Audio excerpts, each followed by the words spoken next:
எழுச்சியோடும் நெகிழ்ச்சியோடும் நடைபெறக்கூடிய இந்த அற்புதமான பெரியார் விஷன், பெரியார் ஓடிடி என்று சொல்லக்கூடிய இந்த அற்புதமான ஒரு நவீன மின்னணுவியல் சாதனையில் தகவல் தொடர்புத்துறை நாளும் வளர்ந்து கொண்டிருக்கக்கூடிய இந்த சூழ்நிலையில் எல்லோரும் அவரவருடைய இல்லத்திலிருந்தே பல்வேறு செய்திகளை, தகவல்களுடைய பின்னணிகளை எல்லாம் அறியக்கூடிய ஒரு அற்புதமான ஏற்பாடாக நம்முடைய நண்பர்கள் செய்த இந்த ஏற்பாட்டிற்கு தங்களுடைய அரிய நேரத்தை, காலத்தை ஒதுக்கி வைத்து இங்கே நம்முடைய அன்பான அழைப்பை ஏற்று வருகை தந்து சிறப்பாக அலுவலகத்தையும் இந்த நிகழ்வையும் தொடங்கி வைத்துள்ள திராவிட முன்னேற்றக் கழகத்தினுடைய துணை பொதுச் செயலாளரும் நம்முடைய பெருமைக்குரிய நம் குடும்பத்தில் ஒருவர் என்ற மகிழ்ச்சியோடு, அதுவும் நம்முடைய திராவிட நாற்று எவ்வளவு பெரிய பயிராக வளர்ந்து இன்றைக்கு மற்றவர்களையெல்லாம் புயல்களையெல்லாம் தாங்கக்கூடிய அளவிலே வந்தது மட்டுமல்ல, இந்தியாவிலேயே ஒரு சிறந்த இயக்கத்தினுடைய மக்களவையினுடைய தலைவராக வரக்கூடிய அளவிற்கு தானே அந்த அளவிற்கு தன்னுடைய உழைப்பால், ஆற்றலால், அறிவுத்தரத்தால் உயர்ந்திருக்கிறார்கள். இவர் ஒரு சீரிய பகுத்தறிவாதி, தன்னலமற்ற சுயநலமற்ற சுயமரியாதை வீராங்கனை என்று சொல்லக்கூடிய அந்த வாய்ப்பு. ஏனென்றால் அந்த பாரம்பரியமே மானமிகு சுயமரியாதைக்காரன். கலைஞர் ஒரே வரியில் நூற்றாண்டு விழா நாயகர், அவருக்கு எத்தனையோ பரிமாணங்கள் உண்டு. ஒரு வரியில் உங்களை விமர்சனம் செய்து கொள்ளுங்கள் என்று கேட்ட நேரத்தில் கணினி தட்டின மாதிரி பதில் சொல்லுவார். ஏன்னா குருகுலத்தில் இருந்த பயிற்சி. உடனே சொன்னார், மானமிகு சுயமரியாதைக்காரன், அவ்வளோதான். அடுத்த ஒரு கேள்வி கேட்டாங்க, அதுக்கு விளக்கம் சொன்னார். அதுதான் அது எல்லா இடத்துலையும் பொறுத்து வைத்துக் கொள்ளக்கூடிய விளக்கம். மாண்புமிகு நிரந்தரம் அல்ல, மானமிகு நிரந்தரமானதுன்னார். அதுதான் மிக முக்கியமானது. ஆகவே மிகப்பெரிய அளவிற்கு அப்படிப்பட்ட வளர்ப்பில், தயாரிப்பில் ஆளாதவர்கள்.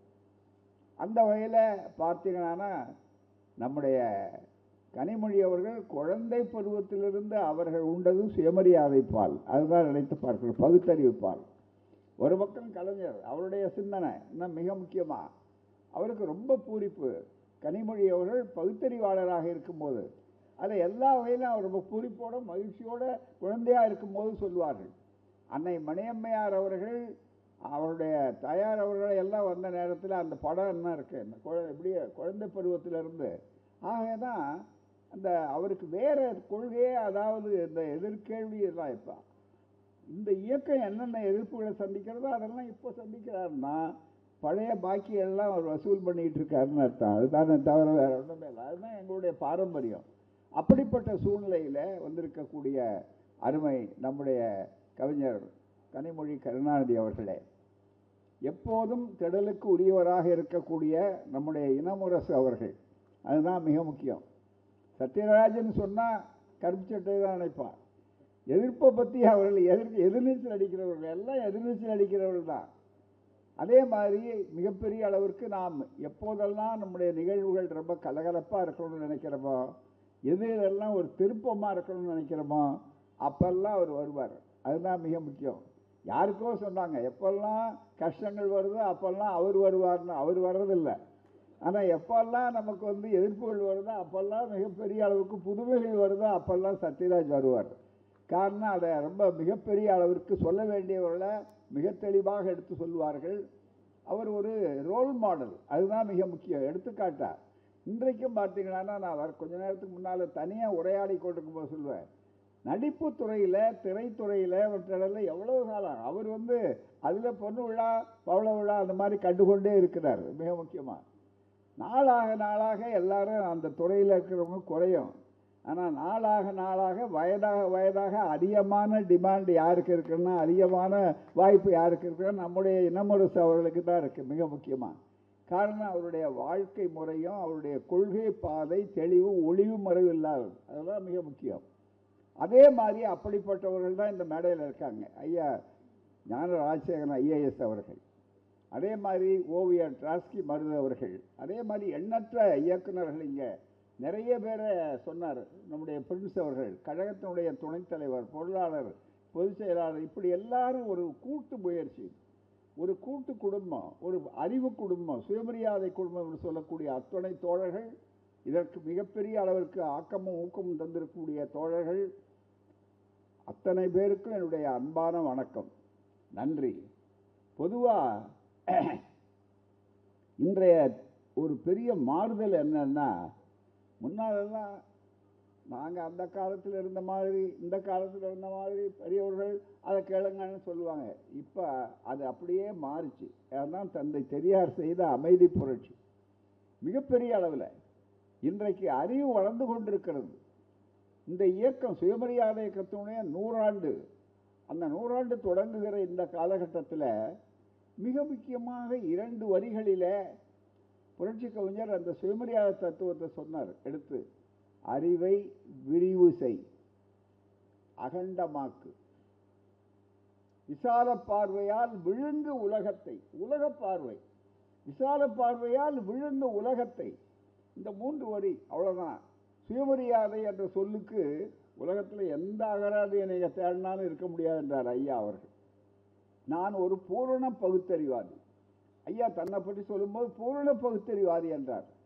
அவருக்கு இங்கே அழகாக சொன்னாங்க, மிகப்பெரிய அளவிற்கு ஒரு விஞ்ஞானத்துறையில் இவ்வளோ பெரிய மாற்றமா, இவ்வளோ பெரிய சிந்தனையா என்று.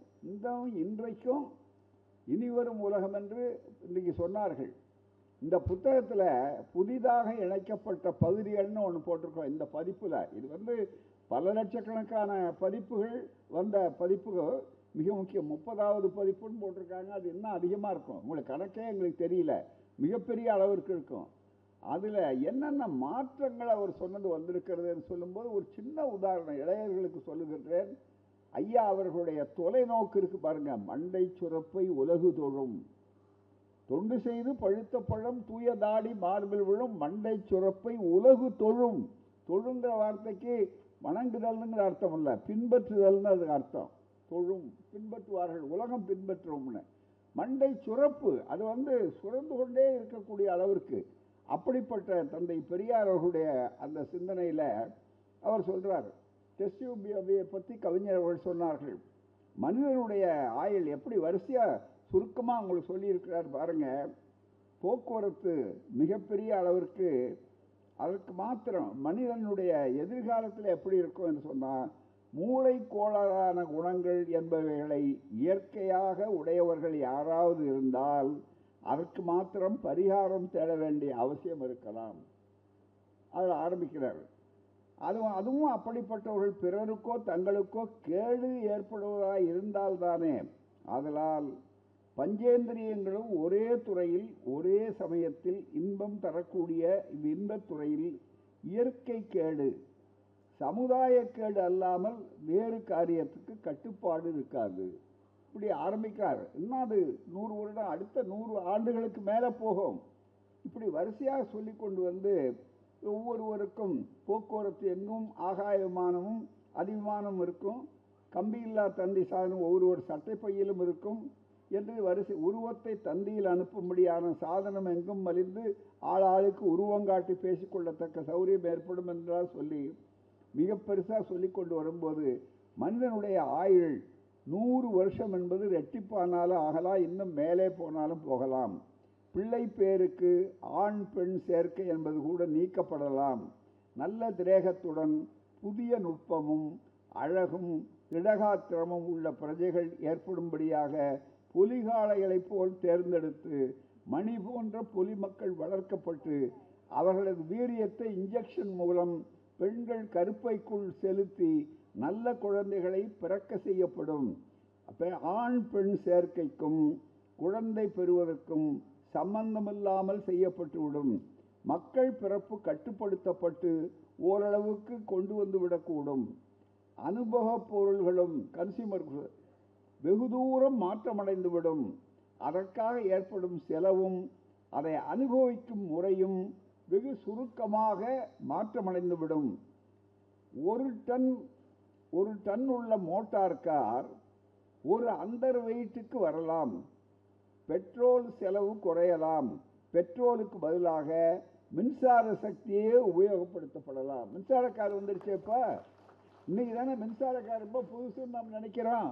எப்போ சொல்லியிருக்காரு? 1938 நம்மில் பல பேர் பிறக்காத காலத்தில். யார் சொன்னது? எவ்வளோ பெரிய பிஹெச்டி வாங்கினவரா, இல்லை சயின்ஸ் லேபரேட்டரிக்கு போனவரா? போகாதனால்தான் இதை சொல்லுகிறார். அதுதான் மிக முக்கியம். போயிருந்தால் அவர் ஒரு கிளார்க் ஆகிருப்பார், அவருக்கு ஒரு ஐஏஎஸ் ஆகிருப்பார். ஐஏஎஸ் அவ்வளோதான் தவிர ஒரு அதிகாரி ஆகிருப்பார். ஆனால் தன்னலமற்ற ஒரு ஒப்பற்ற சுயசிந்தனையாளர், தன்னை பற்றி சொல்லும்போது ஒப்பற்ற சுயசிந்தனையாளர், தனக்கு தானே அவர்கள் சிந்தனை அது வந்துவிட்டு பெட்ரோல் அல்லது விசை சேகரிப்பிலேயே ஓட்டலாம். பெட்ரோல் மட்டும் இல்லை, விசை சேகரிப்பிலே ஓட்டலாம். ஐயா பேசிக்கொண்டே இருக்கும்போது நாங்கள் குறுக்க எழுதுவோம், மேடையில் உட்காந்து அவருடைய பேச்சுகள் குறிப்புகள் எழுதுவோம். ஒவ்வொரு நாளும் சில நேரங்களில் எழுதுகிற எங்களுக்கே ஒரு பெரிய வாய்ப்பு. அதை விட எங்களுக்கு பெரிய பட்டத்தில் கல்லூரிகளிலே பெறாத அறிவு, பல்கலைக்கழகங்களிலே பெற முடியாத அறிவை அந்த காலகட்டத்திலே அந்த பெற்றிருக்கிறோம் நாங்கள். அதுதான் எங்களுக்கு கிடைத்த தனி வாய்ப்பு, சிறப்பான வாய்ப்பு. அதில் ஒரு நாள் திடீர்னு சொன்னார், மனிதன் இனிமேல் தானே பறக்க ஆரம்பிச்சிருவான்னார். இதை விட தாண்டி இனிவரும் உலகத்தை பற்றி பேசிக்கிட்டு இருந்தோம். அப்போ சொல்கிறார், தானே பறக்க ஆரம்பிச்சிருவான்னு எல்லாரும் அதிசயமாக பார்க்குறாங்க. இதனையே அவர் திடீர்னு இப்படி சொல்கிறாரு அப்படின்னு. ஆமாம், சொல்லிட்டு நிறுத்தினார் ஐயா. பறக்க ஆரம்பிச்சிருவோன்னு நீங்கள்லாம் யோசிக்கிறீங்க. அவனா என்ன கஷ்டம், மிருகத்தை பார்த்தா பறவையை பார்த்தா உடனே இதெல்லாம் பண்ணால் இப்போ ஒன்றுமே இல்லையே, மனிதன் ஏன் பறக்கக்கூடாது? இப்போ பெரிய எந்திரத்தை ஐயா சொல்கிறார், அப்படியே அவர் கருத்தை, பெரிய எந்திரத்தை விமானமாக்கியிருக்கான், எந்திரத்தை உள்ளே வச்சுருக்கான், அதனால் விமானம் வருதா, அதெல்லாம் நம்ம ஏறி உட்காந்து போகிறோம். இதெல்லாம் அந்த காலத்தில் நம்ம பார்த்ததில்லை. எளிய மக்களுக்கு சொல்கிறார். மிக முக்கியமாக மனிதனுக்கு ரெண்டு பக்கத்துலேயும் ரெக்க மாதிரி ஒரு எந்திரத்தை இதில் வச்சுட்டா தானே சாவி கொடுத்தா புர்ன்னு கிளம்புவான்னார். அவர் சொல்கிற வார்த்தை, பெரியாருடைய வார்த்தை. மிக முக்கியமாக அதென்ன புர்ன்னு கிளம்புவான்னு சாவியை கொடுத்துட்டு ரெண்டு பக்கமும் சாவியை வச்சுட்டு பொறுத்திட்டா.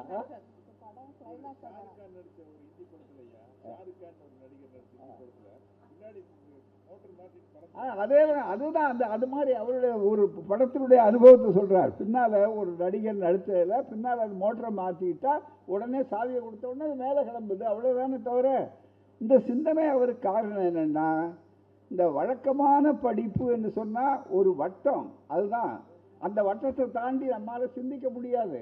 ஆனால் அவர் தன்னுடைய அறிவுக்கு வட்டம் போட்டு கொண்டதே கிடையாது. அதுதான் ஒப்பற்ற சுய சிந்தனையாளர். அதுதான் மிக முக்கியமான ஒரு அடிப்படை இன்றைக்கு மிக முக்கியமாக. அது மட்டும் அல்ல, இவ்வளவு சொன்னவர் ஒரு அனுபவம் எங்களுக்கு ஒவ்வொரு முறையும் அனுபவம் இருக்கும். ஈரோட்டில் இருந்தவர் அவருடைய சின்ன சின்ன புத்தகங்கள் 10 புத்தகத்தை சேர்த்து ஒரு பைண்ட் பண்ணி ₹1 போட்டாங்க. அப்போ 10 காசு ஒரு புத்தகம். அது 10 புத்தகத்தை சேர்த்து 20 காசு 30 காசு இருக்கிற புத்தகத்தில் இந்த ₹1 போட்டு பைண்ட் பண்ணி ஐயா கையில் கொடுத்தாங்க. மக்கள் மத்தியில் எளிமையாக போய் சேரணும் இந்த கருத்துக்கள் அப்படின்னா. அதில் இனி ஒரு உலகம்லாம் ஒரு புத்தகம் பூராமே ஐயா வாங்கினார். வாங்கி பார்த்த உடனே ஐயா அந்த மாதிரி போட்டிருக்கணும் அப்படின்னு புலவர் மாணிக்கம்னு பெரிய அளவுக்கு இருந்து ஐயா அவர் தான் அதுக்கு பொறுப்பு. குடியரசு அலுவலகத்தில் இருந்தார் பூரா. பிறகு புத்தக வெளியீட்டு விழாவில் ஆமாம் பதிப்புத்துறையில். உடனே அதுக்கு தலைப்பு அவர் புது தலைப்பு, ஏன்னா அவர் தமிழாசிரியர், நல்ல ஆய்வாளர். உடனே அவர் என்ன தலைப்பு போட்டார்னா, அந்த புத்தகங்கள் 10 புத்தகத்துக்கும் அறிவின் எல்லைன்னு ஒரு தலைப்பு போட்டு ஐயாட்ட கொடுத்தார். நாங்கள்லாம் பார்த்தோன்னே அறிவின் எல்லை ரொம்ப அற்புதமாக தலைப்பு கொடுத்துருக்காருன்னு நாங்கள் நினச்சோம்.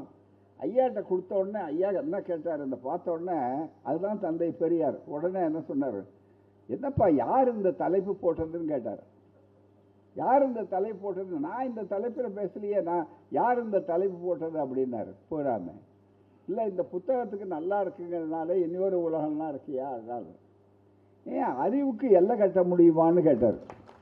முதல் கேள்வி, அறிவுக்கு எங்கேயாவது எல்லை கட்ட முடியுமாய்யா அப்படின்னு கேட்டுட்டு, அதனால தான் நான் பொதுக்கூட்டத்திலேயே நானே சொல்கிறேன், கவனிச்சே இல்லையா நீங்கள்லாம்?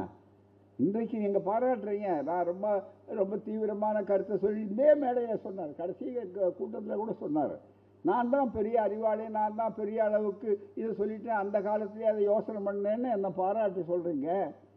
நல்லா ஞாபகம் வச்சுங்க, குறித்து வச்சுங்க. இன்னும் 100 வருஷம் கழித்து 500 வருஷம் கழித்து வரக்கூடிய தலைமுறையோடு சொல்லும், ராமசாமின்னு ஒரு பிற்போக்குவாதி இருந்தாருன்னு சொல்லக்கூடிய அளவிற்கு வரும். காரணம் அன்னைக்கு அறிவு அவ்வளோ வளர்ந்துடும் என்று தன்னைத்தானே சொல்லக்கூடிய துணிச்சல் தந்தை பெரியாருக்கு மட்டும்தான் உண்டு. அப்படிப்பட்ட ஒரு அற்புதமான ஒரு சிந்தனையில் உருவான போது அவருக்கு இந்த விஞ்ஞானத்தை பார்த்த உடனே ரொம்ப அதிசயம்.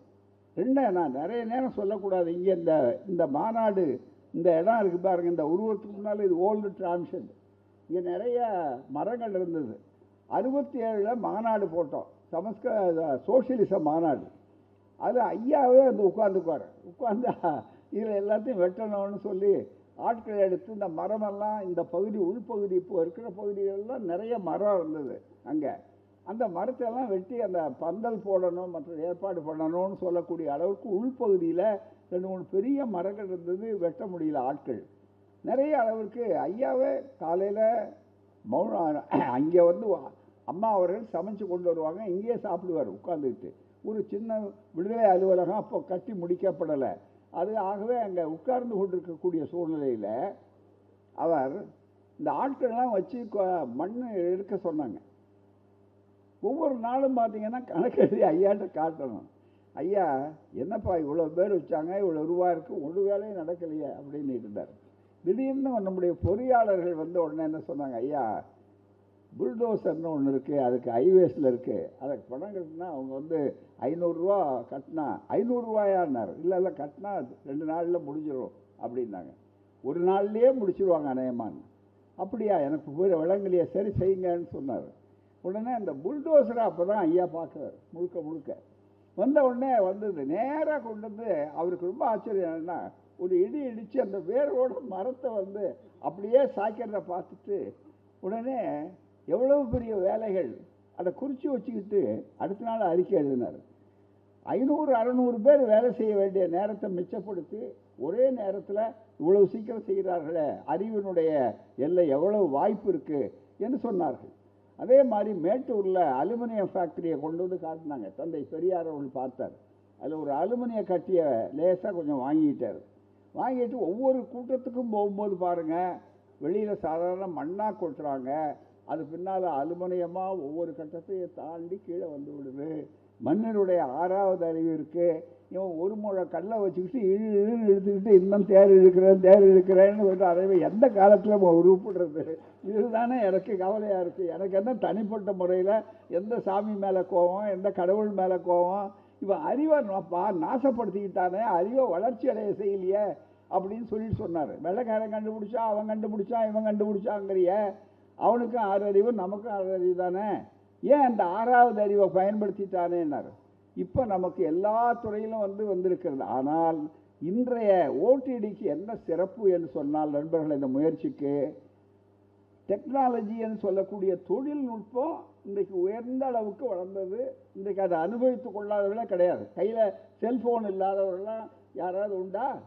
செல்ஃபோன் அந்த 33 கோடி தேவர்களில் யாருக்காவது ஒரு பயலுக்காவது செல்ஃபோனுங்கிறது என்னன்னு தெரியுமா? இன்னைக்கு 48,000 விஷயங்களை யாராவது கண்டுபிடிச்சதா? அது பூராமே அவன் கண்டுபிடிச்சி கொடுத்தோன்னே அதில் நம்மால் என்ன பண்ணுறான்? கருங்காலி மரம் ஊடகத்தில் விளம்பரம் பார்க்குறான். மிகவும் கருங்காலியில் ருத்ராட்ச கோட்டை. என்னையா கருங்காலி, ஏற்கனவே தான் கருங்காலிகளாக கிடக்குறீங்களே, இதில் விட்டு கருங்காலி மரத்தில் ருத்ராட்ச கோட்டை, இதுக்கு விளம்பரம். இதுக்கு பார்த்தீங்கன்னா விடாமல் அதுக்கு ரொம்ப சாமர்த்தியமாக 2 பாட்டு பாடி எம்ஜிஆர் பாட்டையும் அதில் சேர்த்து போட்டு அதில் வந்துன்னா அது டெக்னாலஜி. இப்போ என்ன பெரிய ஆபத்துன்னு சொன்னால் நண்பர்களே, டெக்னாலஜியினுடைய சிறப்பை எல்லாரும் ஒத்துக்கிட்டான். ஆனால் எல்லாம் முடித்து நம்ம இவ்வளோ தொலைக்காட்சி நண்பர்கள் இருக்காங்க.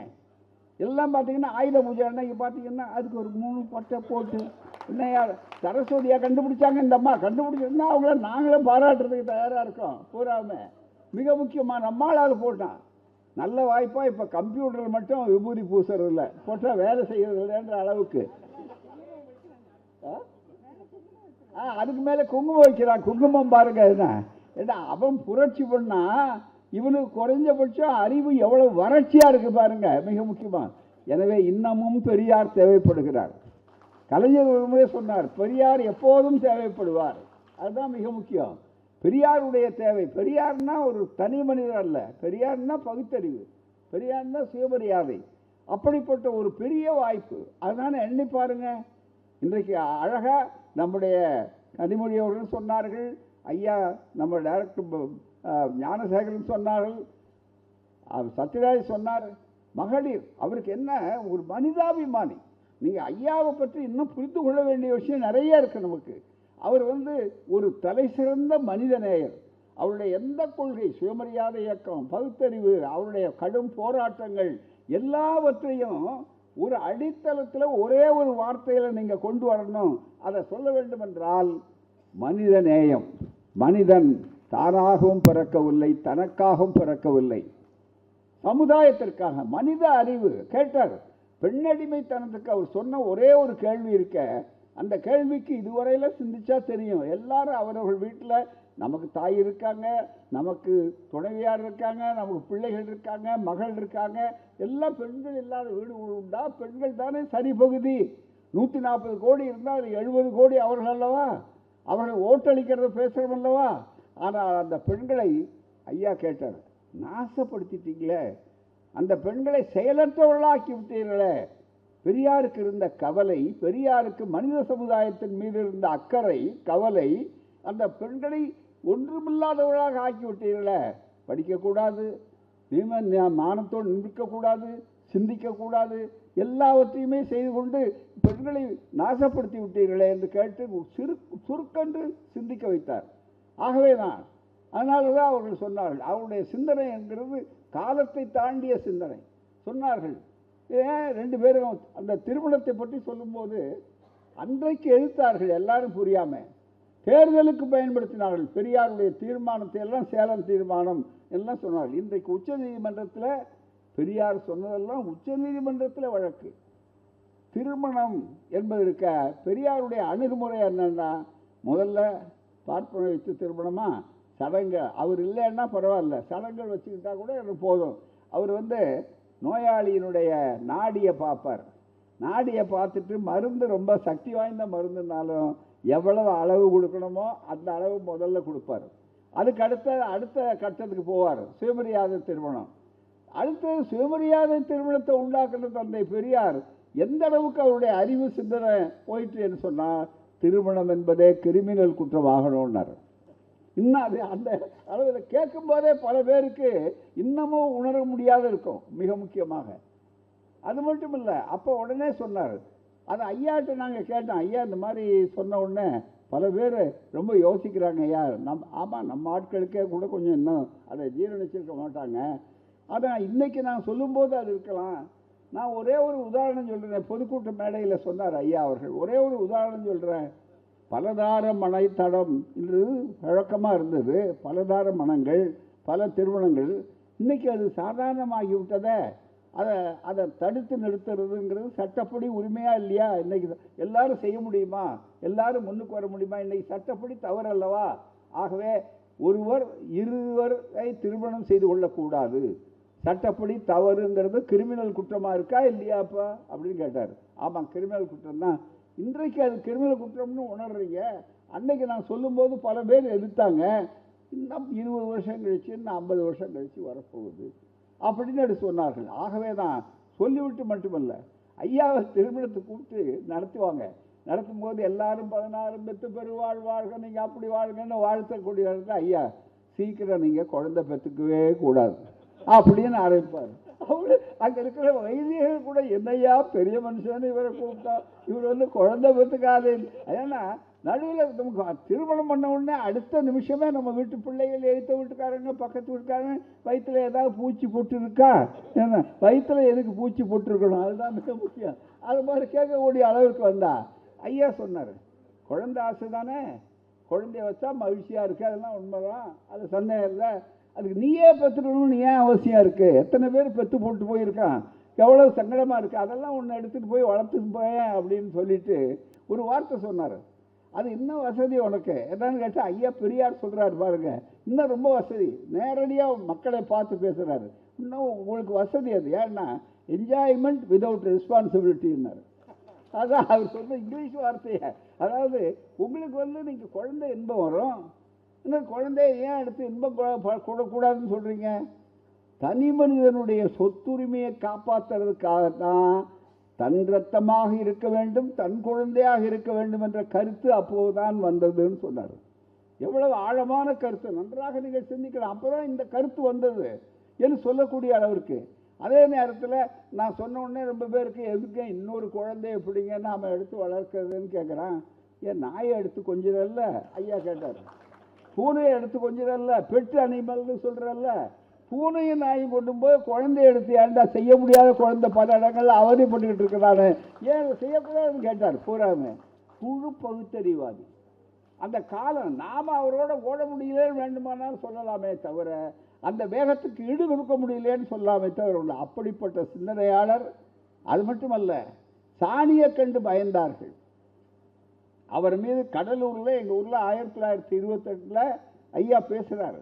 அந்த குடும்பங்கள்லாம் இன்னும் இருக்குது. பூரா மைதானத்தில் வீசி எறிகிறாங்க. சொன்னாங்க, எங்களுடைய சகோதரர்கள் மூத்தவர்கள் நான் மாணவனாக இந்த இயக்கத்துக்கு வந்தபோது அவர் சொன்னபோது வியப்படைந்தோம். என்னன்னா, ஐயா ஒரு சால்வை போட்டிருப்பார். சால்வை போட்டு பேசிக்கிட்டு இருக்கார் மைதானத்தில் 3 மணி நேரம் 4 மணி நேரம் பேசிக்கிட்டு போது கேள்விகள் எதிர முட்டை ஓடு, அதுக்குள்ள மலம், அந்த மலத்தை நிரப்பி ஓங்கி அடிக்கிறான். அந்த மலம் மேலே வந்து தெரிக்குது. அவர் மேலே தெரிச்ச நேரத்தில் அது எவ்வளவு அருவருப்பான ஒரு வாடையை உருவாக்குன்றது தெரியும். அந்த கற்பனையை நம்ம சொல்லும் போதே முகம் துடிக்கிறோம். அப்படிப்பட்ட ஒரு சூழ்நிலை மேலே வந்த உடனே அதை துடைத்து எறிவதற்கு கூட தன்னுடைய நேரத்தை ஒதுக்காமல் இன்னும் வேகமாக பேசியது மட்டுமல்ல, அந்த சால்வை எடுத்து அதை அப்படியே போட்டு மூடி விட்டு 3 மணி நேரம் பேசுகிறார். அவர்தான் பெரியார். அந்த எதிர்ப்புங்கிற இன்னைக்கு அதே ஊரில் சிலை செருப்பு ஒன்று போட்டால் சிலை ஒன்று முளைக்கும் கவிஞர் கருணாநிதி எழுதினார். அன்னைக்கே அந்த கவிதையை அங்கேயே படித்தோம். அதுதான் மிக முக்கியம். அவர் செருப்பு போட்ட அன்னைக்கு நான் 11 வயது சிறுவன் அந்த ரிக்ஷாவில் பிடிச்சு கொண்டு போனவன் தான். இன்னைக்கு அந்த பிடிச்ச கை எனக்கு விடலை. மிக முக்கியமாக பெரியாருடைய அந்த பழி இருக்கிற காரணத்தினால இதை பார்க்கும்போது எல்லையற்ற மகிழ்ச்சியை பார்க்கிறோம். அதில் நீங்கள் பார்க்கும்போது ஒரு காலத்தில் கலைத்துறையில் கலைவாணர் என்எஸ் கிருஷ்ணன் அவர்கள் வந்த உடனே அளவு கடந்த மகிழ்ச்சி பெரியார். கலைவாணர் பெயரை சொல்வார். கலைவாணரை பார்த்து கேட்ட உடனே உங்களுக்கு யார் ஆசிரியர்னார். பச்சை அட்டை குடியரசு தான் ஆசிரியர்னு கதை சொன்னார். அதே மாதிரி நடிகர்கள் ராதா அவர்கள் மிகப்பெரிய அளவிற்கு அவர்களுக்கு பிறகு எங்களுக்கு கிடைத்த அரிய செல்வமாக கலைத்துறையில் நம்முடைய சத்யராஜ் அவர்கள், அதுதான் மிக முக்கியம். அதே மாதிரி எங்களுடைய மகளிரில் மிகப்பெரிய அளவிற்கு இளம் தலைவரிலிருந்து உருவாக்கப்பட்டது கவிஞர் கனிமொழி அவர்கள் மிகப்பெரிய அளவு சொன்னார். அவர்கள் இங்கே கவிஞர் கூட சொன்னார். ஒரு முறை நான் அடிக்கடி கலைஞர் வீட்டுக்கு ஃபோன் பண்ணும்போது ஒரு முறை கனி ஃபோன் எடுத்தாங்க. எடுத்த உடனே தலைவர் அங்கே இருந்தார், கலைஞர் அங்கே. உடனே அப்பா யாருமா பேசுறது கேட்டார். ஆசிரியர் பேசுகிறாருமான்னு சொல்லிட்டாங்க. இது இயல்பா. உடனே ஆசிரியர் எப்பவுமே நகைச்சுவை உணர்வு எப்பவும் கலைஞருக்கு உண்டு. உடனே எல்லா இடத்துலையும் அந்த நகைச்சுவை பயன்படுத்துவார் அவர். உடனே ஏம்மா உனக்கு ஆசிரியர் தானே அப்படின்னாரு கிண்டலா வேணும்னு. ஆமாப்பா எனக்கு அவர் தான்ப்பா முதல் ஆசிரியர், அவர் தான்ப்பா ஆசிரியர், அப்புறம் தான்ப்பா நீங்கள் இவ்வளோ தைரியமாக சொல்லக்கூடிய அதை பெருமையாக என்கிட்ட வந்து சொல்லி மகிழ்ச்சி அடைஞ்சார் மிகப்பெரிய அளவிற்கு. ஏன்னு சொன்னால் பகுத்தறிவு. அந்த பகுத்தறிவு கொள்கைங்கிறது பகுத்தறிவுக்காக இல்லை, நம்மை உயர்த்துவதற்காக. மருந்து சாப்பிட்றது எதுக்காக மருந்து சாப்பிட்றோம்? டாக்டருக்கு வருமானம் வரணுங்கிறதுக்காகவா? இல்லை மருந்து கடைக்காரர் கோவிச்சுக்குவாருங்கிறதுக்காகவா? நம்முடைய நோய் தீர்ப்பதற்காக. பெரியாருக்காக பெரியார் தேவையில்லை, பெரியார் நமக்காக தேவை, நம்முடைய சமுதாயத்துக்காக தேவை, நம்முடைய நல்வாழ்வுக்காக தேவை. அதை உருவாக்குகின்ற பல பிரச்சார யந்திரங்களில் இன்றைக்கு நவீன கருவிகளாக ஓடிடி இருக்கு. அந்த ஓடிடியை இளைஞர்கள் இன்றைக்கு கொண்டு வந்திருக்கிறாங்க. அந்த இளைஞர்களை நாங்கள் தோள் மீது தூக்கி வைத்து ஆடுகிறோம். அந்த இளைஞர்கள் தான் எங்களுக்கு நம்பிக்கை நட்சத்திரம். இந்த ஒரு தொடர் ஓட்டம், இந்த சுடர், அதுதான் மிக அறிவு சுடர். இந்த அறிவு சுடர் இங்கே மட்டும் இல்லை, எப்படி வந்து ஒலிம்பிக் பந்தயத்தை தொடர்ந்து ஓடிக்கொண்டே பல நாடுகளில் ஓடிக்கொண்டே ஓடுகிறார்களோ அது மாதிரி இந்த ஓடிக்கொண்டு வருகிற நேரத்தில் எங்கள் தலைமுறை முடியக்கூடிய தலைமுறை இதில் இளைஞர் அணி. இப்போ கூட இளைஞர் அணியில் திமுக இளைஞர் அணிக்கு நேற்று 45 ஆண்டுகள் என்று சொல்லும்போது முன்னால் இருந்த விட இன்னும் தீவிரமான ஒரு இளைஞர் உதயநிதி இன்னும் அதிகமான அளவிற்கு கொள்கையோடு இருக்கக்கூடிய அளவு பாசறையை சொல்கிறார். அதுதான் இந்த இயக்கத்துடைய வெற்றி. இன்னொரு பக்கத்தில் பார்த்தீங்கன்னா கனிமொழி, இந்த பக்கத்தில் பாராளுமன்றத்தில் எழுந்து நின்ற ஒரு உருவத்தை பார்த்தாலே மற்றவர்கள் அஞ்சுகிறார்கள். மிகப்பெரியது. அவதாரம்னு சொல்லி கொண்டிருக்கிறவர்கள்லாம் செய்கிறார்கள். அவதாரங்களே சுயமரியாதைக்காரர்களை பார்த்து பயப்படக்கூடிய அவதாரங்கள் தான், அதில் ஒன்றும் சந்தேகமே இல்லை. அவதாரம் மற்றவர்களுக்கு சுயமரியாதைக்காரர்களுக்கு சாதாரணமான ஒரு நிலை. ஆகவே அப்படியெல்லாம் இந்த இயக்கம் ஆயிரங்காலத்து பயிராக இருக்கிறது. ஒரு காலத்தில் பெரியாருக்கு பிறகு இது இருக்குமான்னு கேட்டார்கள். என்னையா 4 இடத்துல 4 வயசானவங்க இருக்காங்க, பெரியாரோட முடிஞ்சு போகும்னு நினைச்சாங்க. ஆனால் இன்றைக்கு இருக்கும் என்பது மட்டுமல்ல, உலகளாவிய இயக்கமாக இருக்கும். பெரியார் சுயமரியாதை இயக்கத்தை தான் ஏன் துவங்கினேன் என்ற புத்தகத்தில் சிறு நூலில் எழுதுகிறார். இன்றைக்கு இது ஒரு குறிப்பிட்ட சாராரை, இங்கே சொல்கிறார், பார்ப்பவர்களை எதிர்த்த இயக்கமாக இங்கு இருக்கலாம். ஆனால் இது நாளைக்கு உலகளாவிய இயக்கம். இது அமைப்பு முறை தத்துவ ரீதியாக இங்கே என்ன தேவைப்படுகிறதோ அங்கே செய்கிறோம். அது மாதிரி அமெரிக்காவில் என்ன பிரச்சனையோ அங்கே இருக்கும். அதே மாதிரி இன்னொரு நாட்டில் சுயமரியாதை, மனிதனுக்கு சுயமரியாதை என்பது மிக முக்கியம் என்று சொல்லக்கூடிய அளவிற்கு அந்த வாய்ப்புகளை உருவாக்கினார்கள். எனவே மூட நம்பிக்கை எங்கே பார்த்தாலும் இருக்கு. என்ன கொடுமை நினைத்து பார்த்தா, மிகப்பெரிய அளவிற்கு சொந்த குழந்தை, மிக பெண் குழந்தை பிறந்ததற்கா அறிவாளை வெட்டினேன்னு முந்தா நாள் ஒரு செய்தி வருது. கேட்கும்போதே நமக்கு நாம் நாகரிக இந்த இயக்கம் 100 ஆண்டுகளாக பாடுபடுகிற ஒரு இயக்கம். இந்த இயக்கம் இருக்கிற நாட்டிலேயே இருக்குன்னா வடநாட்டில் என்ன இருக்கும் அதுதான் நீங்கள் நினைத்து பார்க்க வேண்டும். திடீர்னு சாமியார் வர்றான், 123 சாகிறான். சாகிறதுக்கு என்ன தைரியம் இருந்தால் தமிழ்நாட்டில் சொல்ல முடியுமா? அங்கே சொல்கிறான். ஏன் செத்து போனாங்கன்னா விதி. என்னையா அர்த்தம்? இவரையும் ஜெயிலில் போடுறவனை பூரா கேட்டு உனக்கு விதி இல்லை உள்ளே போ அப்படின்னா ஒத்துக்குவானா? ஆகவே நான் இன்னமும் இந்த இயக்கம் தேவை, இன்னமும் பிரச்சாரம் தேவை, பிரச்சாரம் தேவை. அதற்கு இந்த அறிவியல் கருவிகள் இன்றைக்கு துணை நிற்கக்கூடிய வாய்ப்புகள் வேண்டும். இங்கே இருக்கிற வேண்டுகோள் கூடுமான வரையில் என்னென்னா, அருள்கூர்ந்து ஊடகங்கள், அருள்கூர்ந்து நீங்கள் ஒத்துழையுங்கள். இந்த சமுதாயத்தை மேலும் மேலும் மூடநம்பிக்கை ஆக்காதீர்கள். இல்லை சயின்டிஃபிக் கருவிகள், இதில் நுண்ணறு கருவிகள் நமக்கு வந்தாச்சு. இதில் அன்சயின்டிஃபிக் ஐடியாஸ், இதில் மூடநம்பிக்கைகளை ரொம்ப வேகமாக பரப்புறதுன்னு. முன்னால் ஒரே ஒரு ஊரில், அந்த ஊரில் மூடநம்பிக்கை பரவுனா அந்த ஊரோடு சரி.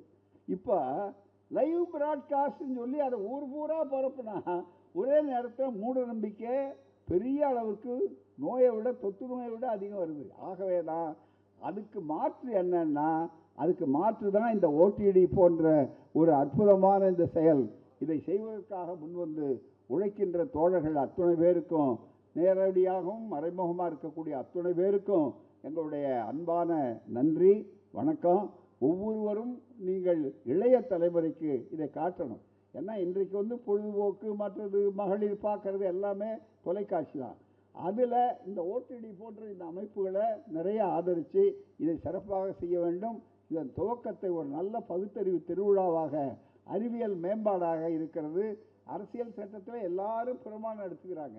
அதில் 51A என்பது இருக்கிறது. It shall be the duty of every citizen of India to develop scientific temper. அறிவியல் மனப்பான்கு வர வேண்டும் அப்படின்னு சொல்லக்கூடிய அளவிற்கு, மிகப்பெரிய அளவுக்கு ஹியூமனிசம், அதே போல் மிகப்பெரிய அளவிற்கு மூடநம்பிக்கை எடுத்து ஸ்பிரிட் ஆஃப் என்கொயரி, இது அத்தனையும் இருக்கணுன்றது ஒவ்வொரு அடிப்படை கடமை. இந்திய அரசியல் சட்டம் எல்லாரும் பிரமாணம் எடுத்திருக்காங்க. ஆனால் அதை செய்கிற ஒரே ஒரு இயக்கம் திராவிடர் இயக்கம்தான், பகுத்தறிவு இயக்கம்தான். அந்த செய்கிற பணிதான் இந்த இடம். எனவே நான் அரசியல் சட்டத்தினுடைய 51A கடமையை செய்வதற்காக உருவாக்கப்பட்டது இந்த ஓடிடி, பெரியார் விஷன் என்பதையும் வலியுறுத்தி எல்லோருக்கும் என்னுடைய நன்றியை, வணக்கத்தையும் தெரிவித்து, வந்திருந்தவர்கள் நேரத்தை ஒதுக்கி தருவதற்கு இதே போல நீங்கள் ஒவ்வொருவரையும் சந்தாதாரர்களாக்குங்கள். ஒவ்வொரு வீட்டிலும் இது நுழைய வேண்டும். ஏனென்றால் வீட்டுக்குள்ளே நுழைந்தால் அது இந்த வீட்டையும் நாட்டையும் அறிவுபூர்வமாக சுத்தமாக்க வேண்டும். இம்யூனிட்டிங்கிற ஒரு வார்த்தை இருக்கு. என்னன்னா நோய் எதிர்ப்பு ஆற்றல். அது பிசிக்கல் இம்யூனிட்டின்னு உடலுக்கு மட்டும் இருக்காது. ஆனால் இன்டலெக்சுவல் இம்யூனிட்டி என்று சொல்லக்கூடிய அளவிற்கு மனதில் மிகப்பெரிய எதிர்ப்பாற்றல் வரணும்னா ஓடிடி தான் அதுக்கு சரியான வாய்ப்பு. பெரியார் விஷனை ஆதரியுங்கள் என்று கேட்டு வாய்ப்பளித்த உங்களுக்கு நன்றி கூறி, சிறப்பாக ஏற்பாடு செய்த தோழர்கள் உள்பட, அதிலும் குறிப்பாக பிரின்ஸ் போன்றவர்கள், இன்னும் நம்முடைய மதிசீலன் போன்றவர்கள், அவருக்கு துணையாக நிற்கிறவர்கள், புதிதாக வரக்கூடிய நம்முடைய இயக்குனர் போன்றவர்கள் அத்துணை பேருக்கு என்னுடைய அன்பான நன்றியை தெரிவித்து, இது சிறுக தொடங்கி இருக்கிறோம். தந்தை பெரியார் அவர்களை நான் ஒரே ஒரு செய்தியை நினைக்கும் போது எனக்கு வியப்பாக இருக்குது. என்னென்னா, முதல்ல எங்களுக்கு என்ன வியப்புன்னா, எங்களுக்கு ஒரு ஆசை. ஐயாவிட்ட வந்து கேட்டோம், ஒரு சௌகரிய சொல்லிடுறேன், ஒரே ஒரு நினைவுக்கு வந்ததை சொல்கிறேன். என்னென்னா, ஐயா உங்கள் பேச்சில் சுயமரியாதை திருமணத்துக்கு அண்ணா காலத்தில் சட்ட வடிவம் வந்தாச்சு, இதில் ரொம்ப மகிழ்ச்சி. இதுக்கு வாழ்த்துன்னு ஒன்று அந்த திருமணத்தில் நீங்கள் போகாத இடத்துல ஒன்று போடலாம். அதுக்கு இந்த கிராமஃபோன் தட்டில் உங்கள் பேச்சை பதிவு பண்ணிட்டீங்கன்னா நீங்கள் பேசுகிறது ரொம்ப வசதியாக இருக்குது. அப்போல்லாம் இந்த மாதிரி பெரிய வாய்ப்புகள் இல்லை, கிராமஃபோன் தான் இருந்தது மிக முக்கியமாக என்று சொன்னோடனே அது செய்ய முடியுமான்னு கேட்டார். இல்லையா, செய்யறதுக்கு ஏற்பாடு பண்ணிகிட்டு இருக்கோம் நாங்கள். அப்படியா, என்ன ஏற்பாடு பண்ணீங்கன்னு. தங்கையான்னு இருந்தார், இஸ் மாஸ்டர்ஸ் வாய்ஸ்ன்னு சொல்லக்கூடிய அந்த வாய்ப்பு இருக்குது பாருங்கள். ஒரு நாய்க்குட்டி போட்டிருக்கோம், அதில் போட்டிருப்பாங்க, படம் போட்டிருப்பாங்க. அந்த கம்பெனி சரஸ்வதி ஸ்டோர்ஸ்னு ஏவிஎம் அவர்கள் அந்த இகின்பாதம்ஸ் புத்தக சாலைக்கு பக்கத்தில் இருக்கும் அந்த இடம், பழைய தோழர்களுக்கு தெரியும். அதில் மாடி வந்து ஒரு 25-30 மாடிங்க, லிஃப்டெல்லாம் கிடையாது பூராமல். அந்த மாடி நான் மிக முக்கியமாக அதை போய் பார்த்துட்டு எங்களுக்கு என்ன கஷ்டம்னா, ஐயாவை எப்படி அது மேலே கொண்டு போகிறது அப்படின்னா, அந்த எந்திரத்தை கொண்டு வர முடியாது கீழே. ஐயாட்ட வந்து சொன்னோம், அவ்வளோதானே பார்த்துருவோம் அப்படின்னாரு. ரொம்ப வேடிக்கை அப்படின்னு. இல்லையா, ரொம்ப கஷ்டமாக இருக்கும், ஆனால் அதுதான் கொஞ்சம் நிறுத்தி போகலாம். அவரே வந்து ரொம்ப பெரிய அளவுக்கு ஸ்கிரிப்ட் என்ன பண்ணோம், ஐயா பேச்சை வச்சு பூரா. ஐயாவுக்கு அந்த ஸ்கிரிப்டெல்லாம் பார்த்து படிக்கிற பழக்கமெல்லாம் இயல்பாக கிடையாது. அதனால் அதை 2-3 தடவை கொடுத்தோம். என்னப்பா இது வந்து படிக்கிறது தான், இது வந்து ரொம்ப கஷ்டமாக இருக்குது, சொல்கிற முடிஞ்சாலும் அப்படின்னு எடுத்து சொன்ன உடனே அழைச்சிட்டு போனோம். உள்ளபடியே எனக்கு இன்றைக்கு எவ்வளோ மகிழ்ச்சியாக இருக்குதுன்னு சொன்னால், இன்றைக்கு இந்த வளர்ச்சியை பார்க்கும்போது ஐயாவை 2 படி 3 படி அம்மாவை நானும் முதியா கொஞ்சம் தோழர்கள் பிடிச்சி ஒரு 25 படி இருக்கும் அந்த பக்கத்தில். சைடு ரொம்ப குறுகலான பாதை. அந்த இடம் தெரிஞ்சவங்களுக்கு தெரியும், ஓவியர் அவர்கள் அது சாட்சி பூராமே. மிகப்பெரிய அளவுக்கு சரஸ்வதி ஸ்டோர்ஸ் அது பக்கத்துலேயே அந்த கட்டடம் இருக்கும். இப்போ மேலே மாடி ஐயா மேலே கொண்டு வந்து ரொம்ப கஷ்டம். கொஞ்ச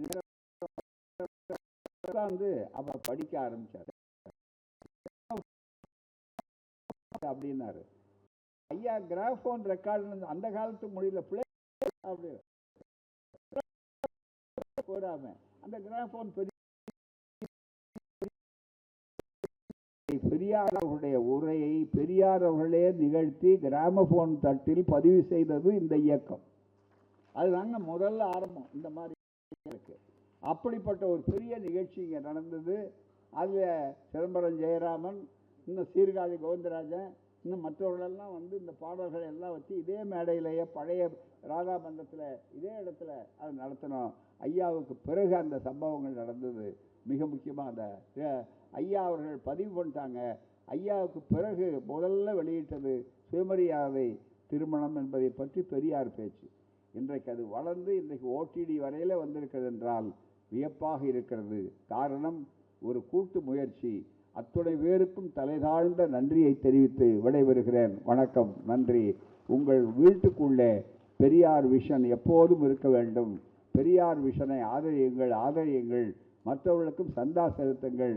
இது வியாபாரத்துக்கல்ல, லாப நோக்கத்திற்கல்ல, அறிவு பகுத்தறிவு பரப்புவதற்காக. நன்றி, வணக்கம். நன்றி.